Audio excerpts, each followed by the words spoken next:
La reforma constitucional en España, más que una condición de posibilidad, es una condición de necesidad. Hay un cambio civilizatorio, hay un mundo que se está marchando, pero que todavía no se ha marchado, y un mundo que está llegando y todavía no ha llegado. Y nos reclama una serie de exigencias que nadie puede exigírnoslas si no las interiorizamos. El cambio climático y la crisis medioambiental nos obliga a cambios en nuestra manera cotidiana de vivir, y eso o lo interiorizamos o nadie nos lo puede obligar, a no ser que entremos en algún tipo de forma de fascismo ecológico. La idea de una renta básica, es decir, que todo el mundo tenga un mínimo vital, al margen de que trabaje o no trabaje, o pueda trabajar o no pueda trabajar. Eso cambia otra manera de concebir las cosas. Las migraciones, la existencia de países como China, como Brasil, como India. Todos esos elementos nos obligan a repensar nuestras sociedades. Estamos viviendo con modelos políticos de hace 70 años. Hay que repensarlos. Por tanto, la condición de la reforma constitucional es tan necesaria que lo que hay que hacer es buscar las condiciones para que sea posible. Y para eso hay que emplazar a la ciudadanía a una corresponsabilidad. No se trata, como hemos dicho en todas las campañas electorales, que la gente vote a Podemos para que reciban aquello que ya no les da ni el PSOE ni el PP. No. Se trata de que voten a Podemos si están dispuestos a poner en marcha un proceso de participación que permita lograr esas transformaciones. Estamos en el siglo XXI, tenemos que inventar paradigmas nuevos, no podemos seguir mirando hacia el pasado.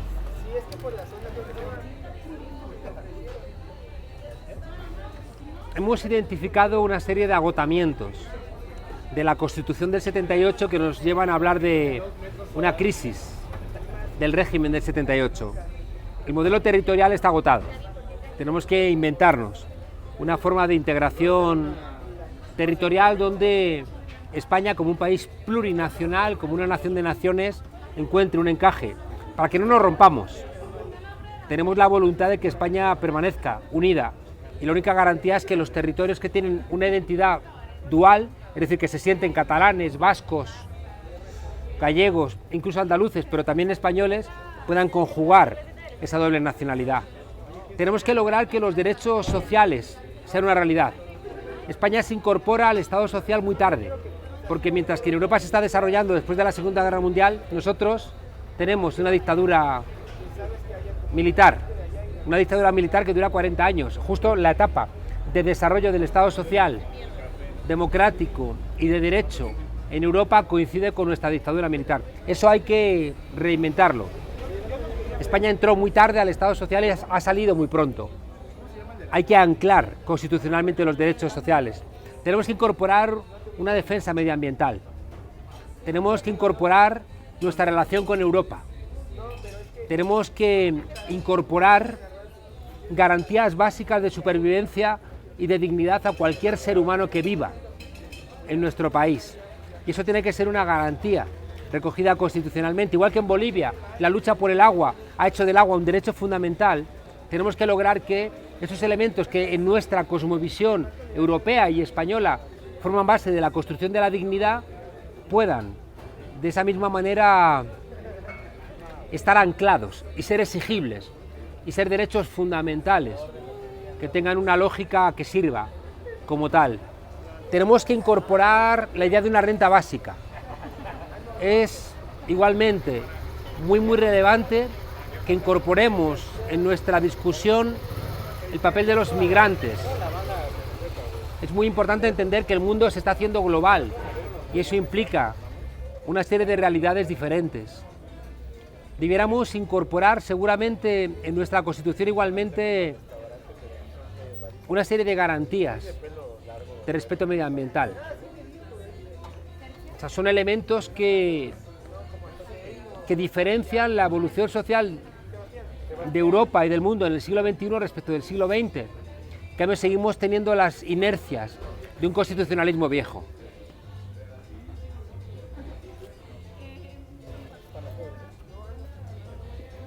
ahora mismo hemos entrado en una crisis de régimen, es decir que la articulación institucional, intelectual y social nacida del régimen del 78, anclada en la Constitución del 78, ya no funciona. Es muy evidente en el caso territorial. Es decir, Cataluña está exigiendo un nuevo espacio de integración. ¿Qué ocurre? Que esta demanda de transformación que viene de abajo arriba, que se expresa en el 15M, o que se expresa en el caso de Cataluña en el derecho a decidir, pretende ser usurpada por arriba. Es decir, que haya, como en el 78, unos padres de la Constitución, que curioso, ninguna madre, que sean los que escriban un nuevo texto constitucional cupular, que sustituya a esa voluntad popular de transformación. Ahí hay una pugna. Podemos reclamar que haya un gran debate social, que haya una gran conversación que se traduzca en cambios constitucionales, mientras que el PSOE, Ciudadanos y también una parte importante del PP pretenden hacer cambios cosméticos que lo que busquen sobre todo es tranquilizar las demandas ciudadanas vinculadas al 15M y al derecho a decidir, y que también, y esto es muy relevante, den la sensación de que hay una nueva etapa democrática vinculada al reinado de Felipe VI. Son construcciones basadas en el relato, pero no en cambios profundos, y por tanto son mentira.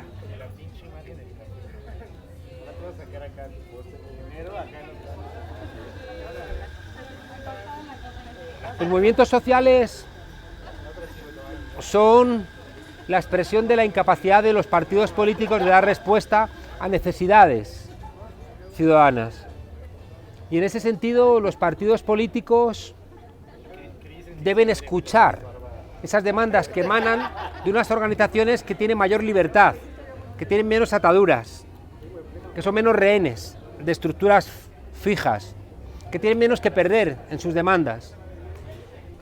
Y por tanto, en ese sentido, los movimientos sociales tienen que identificar la necesidad de estas transformaciones. No es evidente que la gente identifique que lo que puede conseguir niveles mayores de bienestar y de dignidad pasa por un proceso constitucional. Eso no es evidente.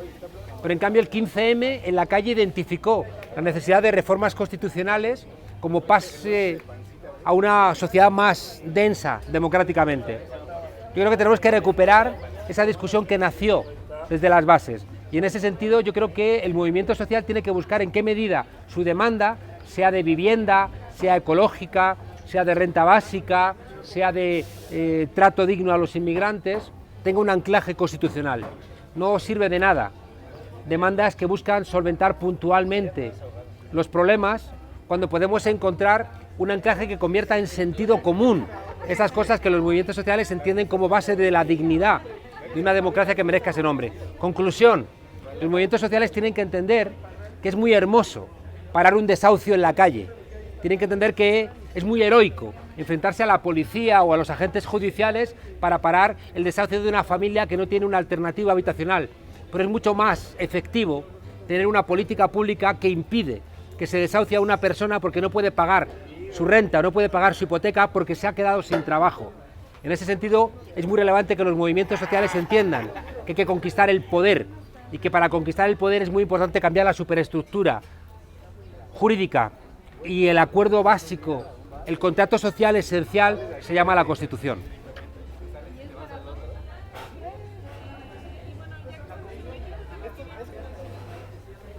México tiene un problema. Yo hace 20 años cuando venía a México venía al pasado.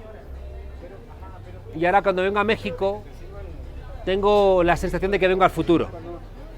¿Por qué? Porque la represión de la disidencia, que es algo propio de América Latina, es lo que llama Boaventura de Sousa Santos la línea abismal.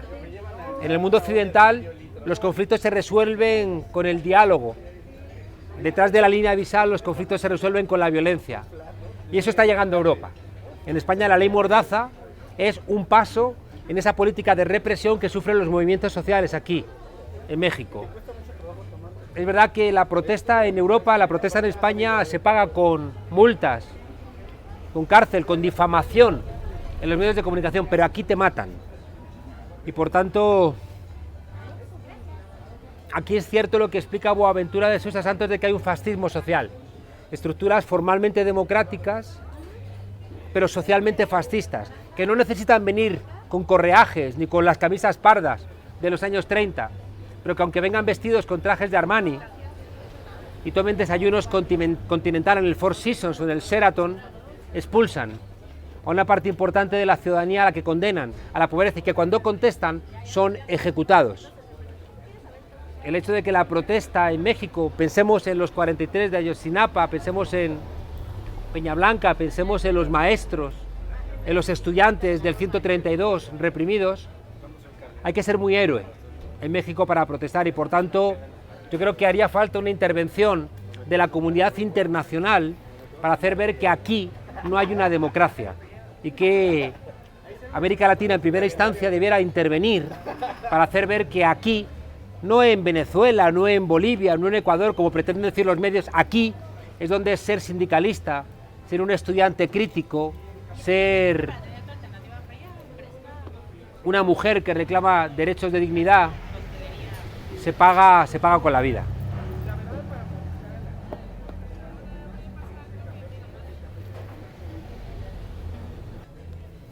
Me he buscado un ayudante, me ayude. Los medios de comunicación son empresas de medios de comunicación. Aquí en México, cuando matan a un periodista, están cercenando de una manera evidente la posibilidad de una comunicación objetiva que permita, por ejemplo, el cambio de gobierno. En España es más sutil, pero lo que aquí se hace con la pólvora y el plomo, allí se hace con el silencio. Los medios de comunicación en España son empresas al servicio de conglomerados. El 100% de los medios escritos editan con pérdidas. Todos los medios de comunicación reciben presiones políticas. Y al final nos encontramos con que la política que se hace en los medios de comunicación ha trasladado las presiones que antaño recibían los gobiernos a los propios medios de comunicación. Medios de referencia como los del grupo Prisa hoy están en manos de entramados financieros que defienden los intereses de los grupos que sostienen su tasa de beneficio. Y por tanto la información que brinda los medios de comunicación no son informaciones objetivas, sino que lo que hacen es buscar construir una opinión pública que en términos electorales o en términos de descalificación de las alternativas funcionen de una manera firme. El ejemplo más claro lo tenemos en que las encuestas hoy en día están financiadas por medios de comunicación y las encuestas no son objetivas. Las encuestas responden a la voluntad de quien las paga. Son medios de intentar construir formas de influencia y no es gratuito que sean los medios de comunicación los que pagan las encuestas. ¿Estás de acuerdo? ¿Estás de acuerdo conmigo?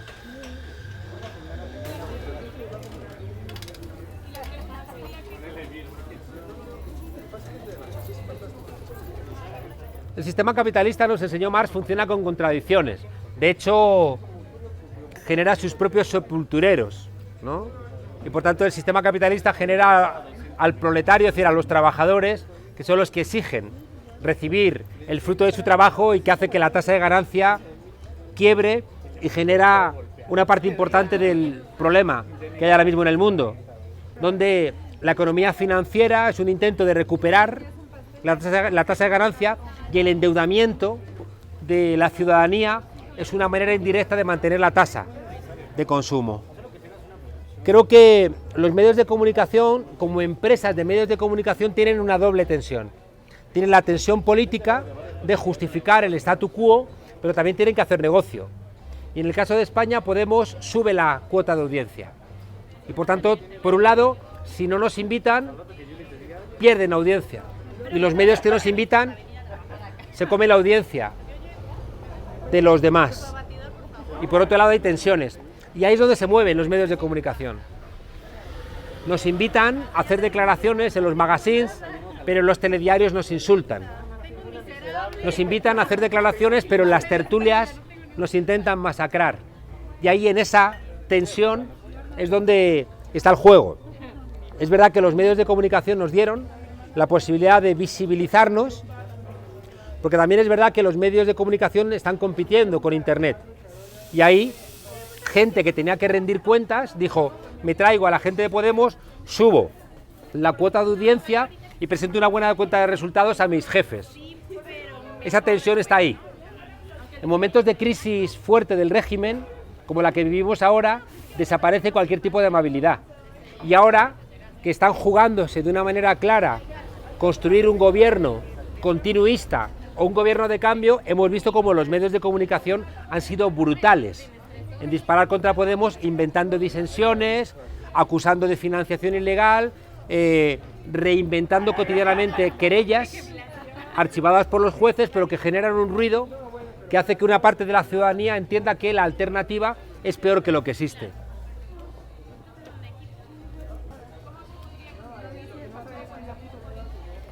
Es muy complicado porque estamos alfabetizados visualmente en un tipo de productos.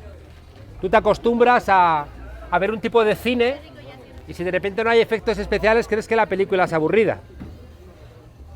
Te acostumbras a un tipo de persecución con mucho ritmo de la intimidad de alguien y si de repente no pasan muchas cosas en un plazo breve de tiempo, crees que esa película ha perdido el ritmo. Y por tanto nos hemos alfabetizado en un tipo de productos basura, que no se corresponden con la realidad del ser humano. Es como un encadenamiento de estímulos muy fuertes, como si alguien estuviera esnifando cocaína constantemente o alguien estuviera teniendo orgasmos permanentemente, ¿no? Es agotador. En sociedades saturadas audiovisualmente tienen que lograr que la gente se encadene de una manera adictiva, hipnótica, a los medios de comunicación. No es extraño que el fútbol, que es como un combate a muerte constante, tenga esa defensa, tenga esa audiencia. Para intentar quebrar eso, me temo que en una primera fase hay que imitar los rasgos del adversario. Vargas Llosa no es el modelo es García Márquez. Vargas Llosa es una persona que puede escribir novelas maravillosas, pero en su construcción política reafirma lo más reaccionario y para ello utiliza los medios de comunicación oficiales. ¿Qué es lo que nos planteaba para contrarrestar esta influencia García Márquez? Introducir guiones diferentes y criterios diferentes en las telenovelas. Por ahí va una línea diferente. Yo creo que no se trata de que tú pretendas hacer un programa explicando la ley del valor de Marx, porque no va a haber nadie que lo vea. Tienes que asumir los ritmos que la gente interpreta como los propios de los medios de comunicación. Y en ese sentido tienes que intentar, en los productos que la gente consume, inyectar ideas alternativas. A mí me gustaría que alguien de Podemos luchara contra Batman, o que Spiderman tuviera una contradicción porque su novia fuera de Podemos.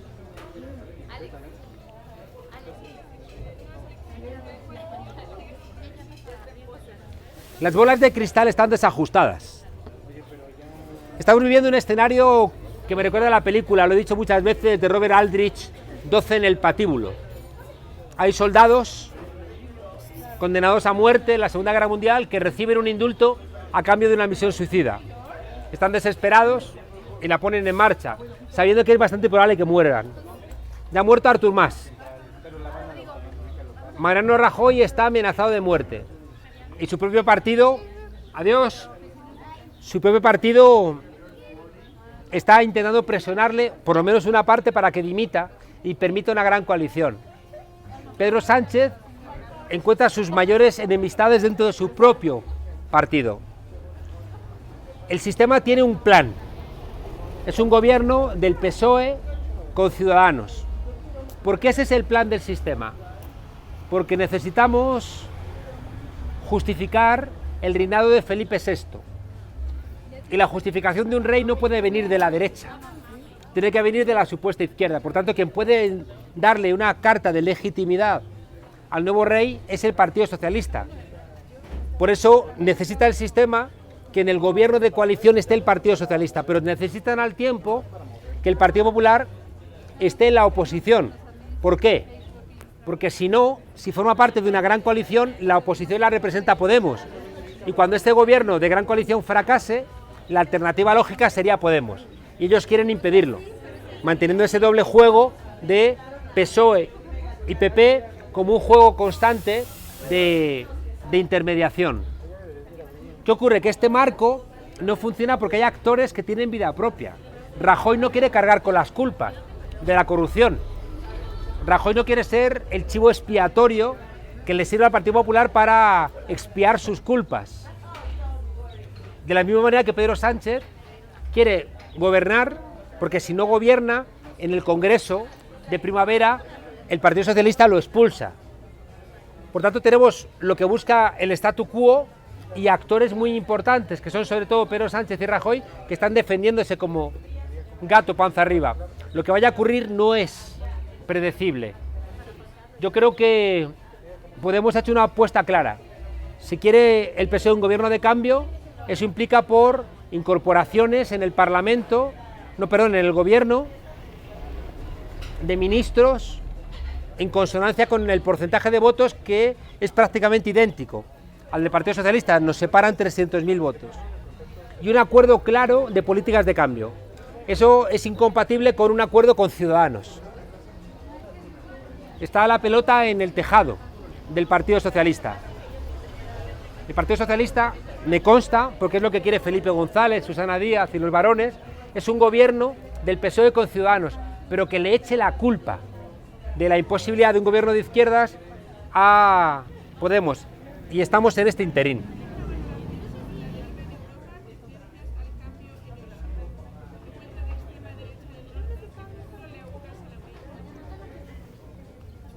La respuesta natural del capitalismo en crisis es el fascismo.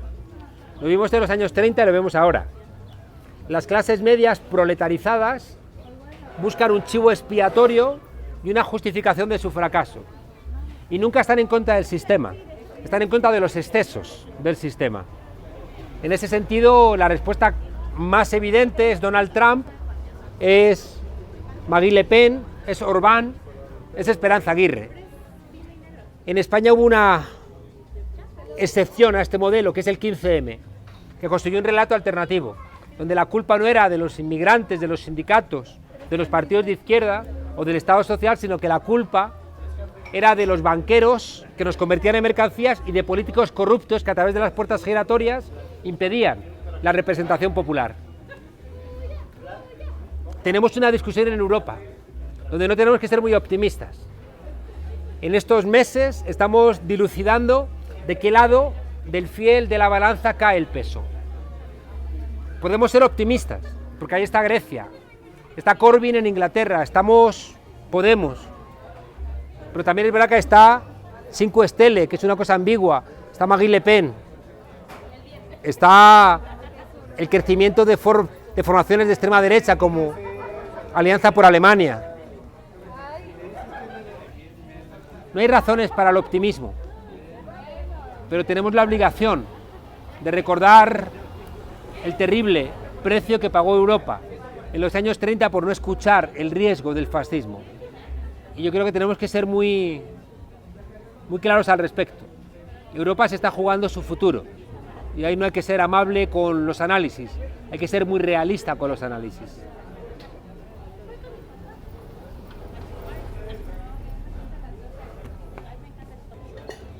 Yo creo que en el siglo XXI el reformismo se convierte en cómplice del sistema. Revolución ha justificado, en nombre del enemigo, el mantenimiento del sistema. Yo creo que tenemos que prestar mucha atención a la rebeldía. Y rebeldía lo que plantea no es un contrapoder, no plantea tampoco la sumisión, sino que plantea desbordar el sistema. Yo creo que ahí hay esperanzas. Yo creo que en la lucha contra el bloque del Este, la Guerra Fría, se desarrolló una petición de libertad, una reclamación del Estado de Derecho y una fortaleza del Estado democrático que todavía no ha desaparecido. Hay una voluntad de que desaparezca. Hay un intento de cambiar el contrato social. Y ahí está en esa pelea. Por eso surge Podemos, porque es justo en este momento donde estamos dilucidando, peleando si perdemos el contrato social y nos latinoamericanizamos como en los años 80, o realmente hacemos valer una nueva manera de entender la política con las nuevas exigencias del siglo XXI, medioambientales, migratorias, laborales, de género, etcétera.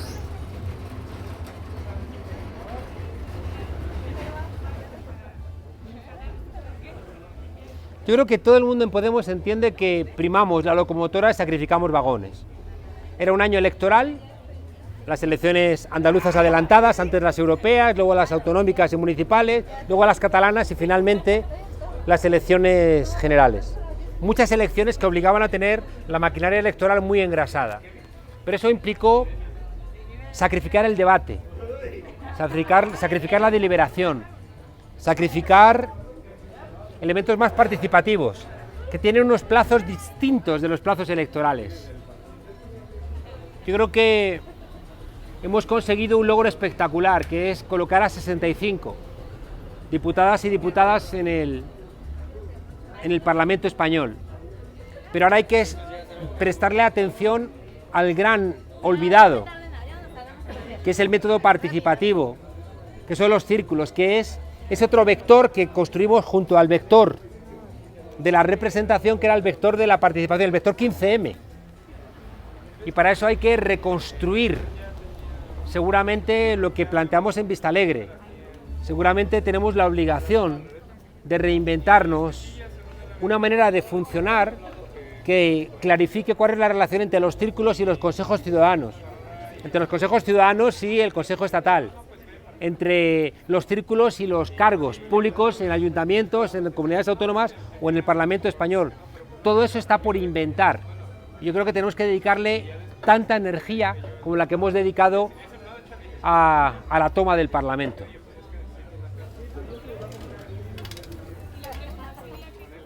Sí, seguro, porque cuando nosotros construimos Podemos inicialmente, uno de los elementos claros es nuestra absoluta certeza del agotamiento de la fórmula partido político. Somos conscientes de que los partidos son realidades del siglo XIX, que tienen su máximo desarrollo en el siglo XX, pero que están agotados sin más. Y por tanto la única posibilidad de reconstruir la democracia es reinventando la fórmula partido político, haciéndolo más líquido, intentando diferenciar entre el partido gobierno, el partido parlamento, el partido ciudadanía, la ciudadanía que acompaña al partido pero que no es partido. Todo eso está por inventar y no tenemos modelos. Hace falta mucha experimentación. Es verdad que no es sencillo, porque al estar confrontando el poder, el experimentalismo lleva errores, y los errores son magnificados por la prensa, que pertenece a los adversarios del cambio y a los partidos políticos tradicionales. La única manera de errar menos es con mayor deliberación, con una mayor apelación a la corresponsabilidad. Nosotros no somos el 15M, asumimos la lucha institucional, asumimos hacer la pelea de las instituciones. La gente de los movimientos tiene que tener en la cabeza que es maravilloso parar un desahucio, pero que es espectacular tener una ley que prohíbe que desahucien a alguien que no tiene alternativa habitacional. Y es verdad que estar en una calle peleándote con la policía, defendiendo los derechos de gente humilde, tiene mucha más épica que la discusión parlamentaria, pero la discusión parlamentaria consigue cambios estructurales. ¿Por qué no intentamos inyectar a la lucha parlamentaria ese relato épico? ¿Por qué no conseguimos, como hizo Pablo Iglesias en el debate de investidura, volver a hablar de política en el Parlamento y no solamente de matices administrativos o jurídicos? Tenemos que recuperar los parlamentos como lugares de la contienda política. Hubo que hacer barricadas, luchas, guerras para que hubiera parlamentos. Nadie te regaló el sufragio. En cambio, los parlamentos se han convertido en lugares fríos, alejados de la ciudadanía. Los movimientos sociales, los círculos, tienen que entenderse como herramientas de la transformación también jurídica. Y el partido político y las instituciones no tienen que olvidar que sin la calle va a ser imposible transformar nada.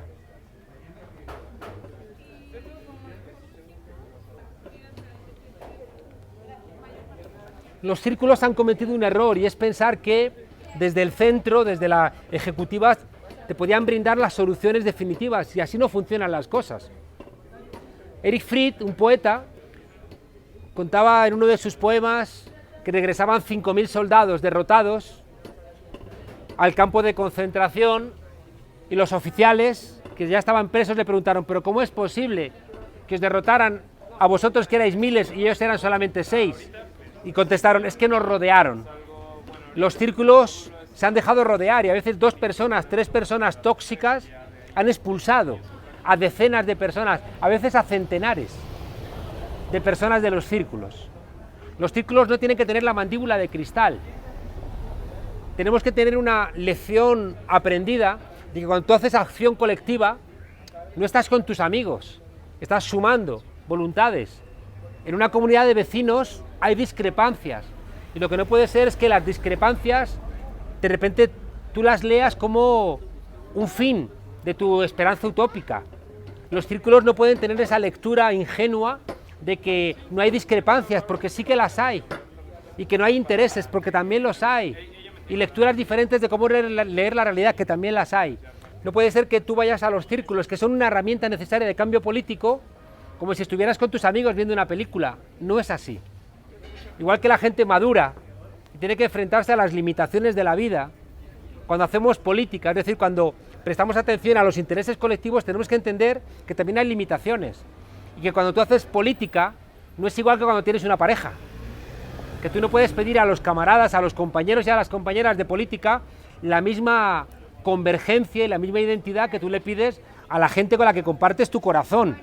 Estaría bueno que pudiéramos acercar maneras de discutir, de manera que la discusión interna no se convierta en un fraccionalismo, ni que al final ocurra que a quien más odia el Frente Judaico de Liberación es al Frente de Liberación Judaica, porque como es quien tienes más cerca, en esa pugna interna tu odio lo desarrollas al cercano. No, tú estás en política para adversar a otros grupos políticos, y eso forma parte de un aprendizaje. Hemos visto que en Estados Unidos, en las primarias, hay peleas a muerte, pero cuando terminan las primarias continúa la vida compartida, porque forman parte de la misma organización. Tenemos que aprender de ese tipo de comportamientos. Tenemos que expulsar la teología política de los partidos y entender que para conseguir determinados fines necesitas colaboración, y no significa que tengas que después compartir tu corazón con esa gente. Tienes que compartir una parte de tu corazón, que no es pequeña, y tienes que hacer valer esa parte de tu corazón que compartes. Y no puede ser que la discrepancia te obligue a considerarlo hereje, o que te consideren a ti como hereje. Yo creo que esa es una lectura de la política errónea. Seguramente en el siglo XXI tenemos que repensar los partidos políticos de otra manera, rompiendo con esa lucha de familias interna, pero eso también forma parte del ámbito experimental. Yo creo que cuando uno entiende que solo no puede mover una piedra y necesita a los demás, cuando tú necesitas a los demás y entiendes que necesitas a los demás, rebajas tus exigencias y eres más amable con las diferencias. Eso está todavía por aprender. Los partidos políticos son una realidad del siglo XX y estamos en el siglo XXI. Vayamos en esa dirección.